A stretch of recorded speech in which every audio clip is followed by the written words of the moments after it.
Hi friends, ನಮಸ್ಕಾರ ಎಲ್ಲರಿಗೂ. ರಂಜೂಸ್ homely ಫುಡ್ಗೆ ಎಲ್ಲರಿಗೂ ಸ್ವಾಗತ. ಇವತ್ತು ನಾನು ಎಳೆಯ ಗೇರು ಬೀಜದ ಒಂದು ಸೂಪರ್ ಆಗಿರುವಂಥ ಒಂದು ರೆಸಿಪಿ ಮಾಡ್ತಾ ಇದ್ದೀನಿ. ಇದನ್ನು ತುಂಡು ಮಾಡೋ ವಿಧಾನ ನಾನು ಇದಕ್ಕಿಂತ ಮುಂಚೆ ಹಾಕಿರೋ ಒಂದು ವಿಡಿಯೋದಲ್ಲಿ ಡೀಟೇಲ್ ಆಗಿ ತೋರಿಸಿದ್ದೀನಿ. ಆದ ಕಾರಣ ಇದರಲ್ಲಿ ನಾನು ತೋರಿಸ್ತಾ ಇಲ್ಲ. ಅದರ ಲಿಂಕ್ ಡಿಸ್ಕ್ರಿಪ್ಷನ್ ಬಾಕ್ಸಲ್ಲಿ ಹಾಕ್ತೀನಿ, ಒಂದು ಸಲ ಚೆಕ್ ಮಾಡ್ಕೊಳ್ಳಿ. ಬನ್ನಿ, ಇವತ್ತು ನಾನು ಎಳೆಯ ಗೇರು ಬೀಜದಲ್ಲಿ ಏನು ಮಾಡ್ತೀನಿ ಅಂತ ನೋಡೋಣ. ಅದಕ್ಕಿಂತ ಮುಂಚೆ ನಮ್ಮ ಚಾನಲ್ ನೀವು ಫಸ್ಟ್ ಟೈಮ್ ನೋಡ್ತೀರಾ, ಅದನ್ನು ಸಬ್ಸ್ಕ್ರೈಬ್ ಮಾಡಿ, ಅದೇ ರೀತಿ ಅದರ ಪಕ್ಕದಲ್ಲಿರುವ ಬೆಲ್ ಐಕನ್ನು ಪ್ರೆಸ್ ಮಾಡಿ, ಅದರಲ್ಲಿ ಬರುವ ಆಲ್ ಆಪ್ಷನ್ಗೂ ಕ್ಲಿಕ್ ಮಾಡಿ ಸಪೋರ್ಟ್ ಮಾಡಿ. ನೋಡಿ, ಇಲ್ಲಿದು ಎಳೆಯ ಗೇರು ಬೀಜ ತುಂಡು ಮಾಡಿ ಇದನ್ನು ಬಿಸಿನೀರಲ್ಲಿ ಹಾಕಿಟ್ಟಿದ್ವಿ. ಒಂದು 15 ಅಥವಾ 30 ನಿಮಿಷ ಬೇಕಿದ್ರು ಹಾಕ್ಬೋದು. ಅಂದರೆ ಅದರ ಸೊನೆ ಇರುತ್ತೆ, ಅದು ನಮ್ಮ ಸ್ಕಿನ್ನಿಗೆಲ್ಲ ತಾಗಿದ್ರೆ ತುಂಬ ಡೇಂಜರ್. ಅಂದರೆ ಸ್ಕಿನ್ ಎಲ್ಲ ಎದ್ದು ಬಿಡುತ್ತೆ, ಸ್ವಲ್ಪ ಇದಿರುತ್ತೆ. ಆದ ಕಾರಣ ಬಿಸಿನೀರಲ್ಲಿ ಹಾಕಿಬಿಟ್ರೆ ಅದೆಲ್ಲ ಹೋಗ್ಬಿಡುತ್ತೆ. ಅದೇ ರೀತಿ ಅದರ ಹೊರಗಿರುವ ಕವರು ಕೂಡ ನಮಗೆ ತುಂಬ ಸುಲಭವಾಗಿ ತೆಗಿಬೋದು. ನೋಡಿ, ಇಲ್ಲಿ ಅದೇ ರೀತಿ ಬಿಸಿನೀರಲ್ಲಿ ಹಾಕಿಬಿಟ್ಟು ನೀರೆಲ್ಲ ಬಸಿಬೇಕದ್ರಲ್ಲಿರೋದು. ನೋಡಿ, ಈ ರೀತಿ ಇದೆ. ಈ ನೀರೆಲ್ಲ ಬಸಿಯೋದಕ್ಕೆ ನಾನಿಲ್ಲಿ ಇಟ್ಟಿದ್ದೀನಿ. ನೆಕ್ಸ್ಟ್ ಇದರ ಸಿಪ್ಪೆ ನಮಗೆ ತುಂಬ ಸುಲಭವಾಗಿ ತೆಗಿಬೋದು. ಸಿಪ್ಪೆ ತೆಗೆಯೋದಕ್ಕಿಂತ ಮುಂಚೆ ಕೈಗೆ ಸ್ವಲ್ಪ ತೆಂಗಿನೆಣ್ಣೆ ಹಚ್ಚಿಬಿಟ್ಟು ಈ ರೀತಿ ಸ್ಪ್ರೆಡ್ ಮಾಡ್ಕೊಳ್ಳಿ. ಅವಾಗ ಅದರ ಸೊನ್ನೆ ನಮ್ಮ ಕೈಗೆ ತಾಗಲ್ಲ. ಇನ್ನು ತುಂಬ ಸುಲಭವಾಗಿ ಅದರ ಸಿಪ್ಪೆ ತೆಗೆದ್ಬಿಟ್ರೆ ಆಯಿತು. ನೋಡಿ, ಈ ರೀತಿ. ಇದು ನಮ್ಮ ಗೋಡಂಬಿ, ಅಂದರೆ ಮಾರ್ಕೆಟಲ್ಲಿ ಸಿಗುವ ಗೋಡಂಬಿ ಥರ ಅಲ್ಲ, ಇದರ ಟೇಸ್ಟೇ ಬೇರೆ ಆಗಿರುತ್ತೆ. ಯಾಕಂದರೆ ಇದು ಹಸಿ ಗೇರು ಬೀಜ. ಇದು ನೋಡಿ, ಎಳೆಯ ಗೇರು ಬೀಜ. ಇದು ಈ ರೀತಿ ತುಂಬ ಸುಲಭವಾಗಿ ನಮಗೆ ತೆಗಿಬೋದು. ತುಂಬಾ ಟೇಸ್ಟ್ ಇರುತ್ತೆ. ಸಿಪ್ಪೆ ತೆಗೆಯುವಾಗಲೇ ನಮ್ಮ ಬಾಯಿಗೆ ಹಾಕಬೇಕು ಅನಿಸುತ್ತೆ, ಅಷ್ಟೊಂದು ಟೇಸ್ಟಿಯಾಗಿರುತ್ತೆ ಇದು. ನೋಡಿ, ಈ ರೀತಿ ತೆಗಿಬೇಕು. ಒಂದೊಂದಾಗಿ ತೆಗಿತಾ ಇದ್ದೀನಿ. ಎಲ್ಲದರ ಸಿಪ್ಪೆ ತೆಗಿಬೇಕು ಕರೆಕ್ಟಾಗಿ. ಅದರ ಹೊರಗಡೆ ಇರುವ ಕವರೆಲ್ಲ ಕರೆಕ್ಟಾಗಿ ಹೋಗಬೇಕು. ಅದು ನಾವು ಬಿಸಿನೀರಲ್ಲಿ ಹಾಕಿಬಿಟ್ರೆ ಅದು ಕರೆಕ್ಟಾಗಿ ಹೋಗ್ಬಿಡುತ್ತೆ.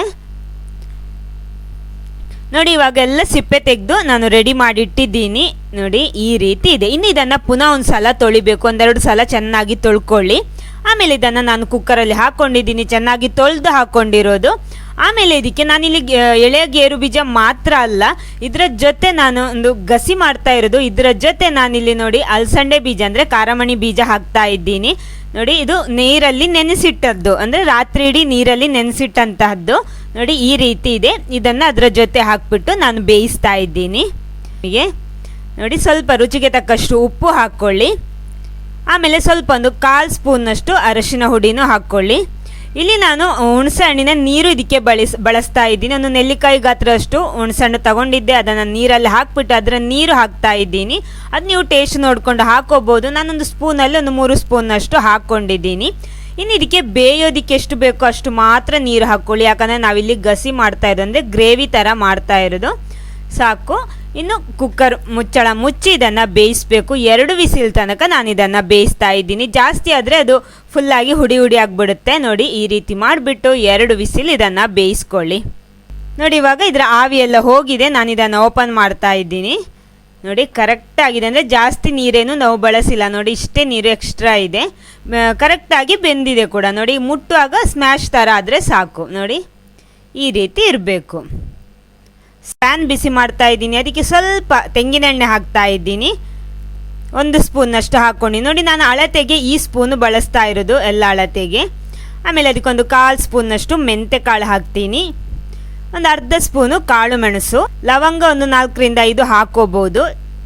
ಒಂದು ತುಂಡು ದಾಲ್ಚೀನಿ ಹಾಕ್ತೀನಿ. 1 ಏಲಕ್ಕಿ, ಅದು ಸಿಪ್ಪೆ ಸುಲಿದು ಹಾಕ್ತಾ ಇದ್ದೀನಿ. ಏಲಕ್ಕಿ 1 ಏಲಕ್ಕಿ ಸಾಕು. ಜಾಸ್ತಿ ಆದರೆ ಜಾಸ್ತಿ ಫ್ಲೇವರ್ ಆಗಿಬಿಡುತ್ತೆ. ನೋಡಿ, ಈ ರೀತಿ ಚೆನ್ನಾಗಿ ಒಂದು ಸಲ ಫ್ರೈ ಮಾಡಿಕೊಂಡು ಆಮೇಲೆ ಇದಕ್ಕೆ ಉದ್ದಿನ ಬೇಳೆ ಒಂದು 2 ಸ್ಪೂನ್ನಷ್ಟು ಹಾಕ್ಕೊಳ್ಳಿ.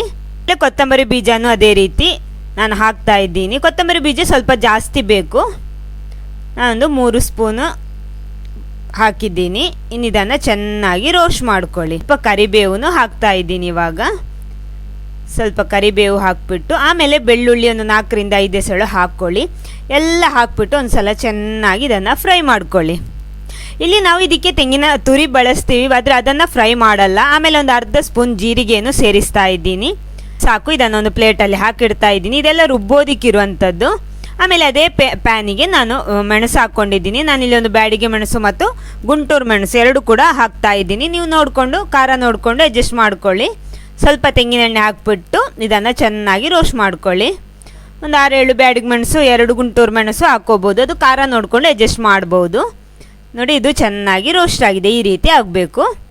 ಸಾಕು. ನೋಡಿ ನಾನಿಲ್ಲಿ ತೆಂಗಿನ ತುರಿ ಒಂದು ದೊಡ್ಡ ಗಾತ್ರದ ತೆಂಗಿನಕಾಯಿಯ ಅರ್ಧ ಮಾತ್ರ ಬಳಸಿರೋದು. ಇದನ್ನು ಮಿಕ್ಸಿ ಜಾರಿಗೆ ಹಾಕ್ತಾ ಇದ್ದೀನಿ.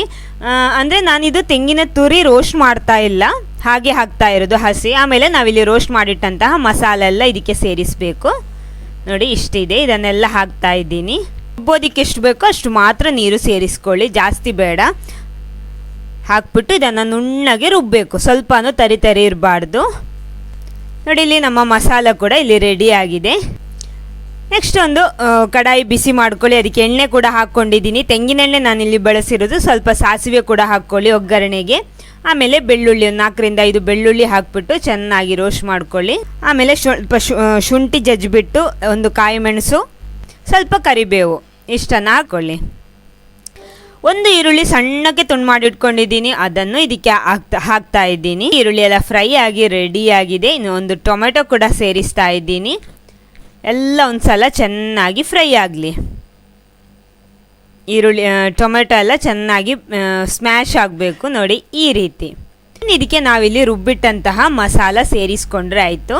ಮೊದಲು ನೀರು ಸೇರಿಸಬೇಡಿ, ಮಿಕ್ಸಿ ಜಾರಲ್ಲಿದ್ದ ಮಸಾಲೆ ಎಲ್ಲ ಹಾಕ್ಕೊಂಡ್ಬಿಟ್ಟು ಚೆನ್ನಾಗಿ ಇದನ್ನು ಫ್ರೈ ಮಾಡಬೇಕು. ಮೊದಲು ಈ ಮಸಾಲೆ ಚೆನ್ನಾಗಿ ಎಣ್ಣೆಯಲ್ಲಿ ಫ್ರೈ ಆಗಬೇಕು. ನೋಡಿ ಈ ರೀತಿ. ನೋಡಿ ಸ್ವಲ್ಪ ಡ್ರೈ ಆಗಿದೆ, ಈ ರೀತಿ ಆಗಬೇಕು. ಆಮೇಲೆ ನಾವಿಲ್ಲಿ ಬೇಯಿಸಿಟ್ಟಂತಹ ಎಳೆಯ ಗೋಡಂಬಿ ಮತ್ತು ಎಳೆಯ ಗೇರು ಬೀಜ ಮತ್ತು ಅಲಸಂಡೆ ಬೀಜ ಹಾಕ್ಕೊಂಡಿದ್ದೀನಿ. ಚೆನ್ನಾಗಿ ಒಂದು ಸಲ ಮಿಕ್ಸ್ ಮಾಡ್ಕೊಳ್ಳಿ. ನೋಡಿ ಈ ರೀತಿ ಇದೆ. ಇನ್ನು ನಿಮಗೆ ಇದರಲ್ಲಿ ಎಷ್ಟು ಗ್ರೇವಿ ಥರ ಬೇಕೋ ಆ ರೀತಿ ನೀರು ಸೇರಿಸ್ಬೋದು. ಸ್ವಲ್ಪ ಹೊತ್ತು ಇದು ಕುದಿಲಿ. ನೋಡಿ ಇಲ್ಲಿ ನಮ್ಮ ಗ್ರೇವಿ ಇಲ್ಲಿ ರೆಡಿ ಆಗಿದೆ. ನೋಡಿ ಚೆನ್ನಾಗಿ ಕುದೀತಾ ಇದೆ. ಒಂದು ಸಲ ಚೆನ್ನಾಗಿ ಮಿಕ್ಸ್ ಮಾಡ್ಕೊಳ್ಳಿ. ನೋಡಿ ಈ ರೀತಿ ಇದೆ. ನಾನು ಇಷ್ಟು ದಪ್ಪ ಮಾಡ್ಕೊಂಡಿದ್ದೀನಿ, ಅಂದರೆ ನಾನು ಗಸಿ ಮಾಡ್ತಾ ಇರೋದು. ಗಸಿ ಅಂದರೆ ಇಷ್ಟು ದಪ್ಪ ಬೇಕು. ನಿಮಗೆ ಸ್ವಲ್ಪ ನೀರು ಬೇಕಿದ್ರೆ ಆ ರೀತಿನೂ ಮಾಡ್ಬೋದು. ಚಪಾತಿ ಅನ್ನ ಜೊತೆ ಎಲ್ಲದರ ಜೊತೆ ಇದು ಸೂಪರ್ ಆಗಿರುತ್ತೆ. ಈ ವಿಡಿಯೋ ನಿಮ್ಗೆ ಇಷ್ಟ ಆದರೆ ಖಂಡಿತ ಲೈಕ್ ಮಾಡಿ, ಎಲ್ಲರ ಜೊತೆ ಶೇರ್ ಮಾಡಿ. Okay, thank you.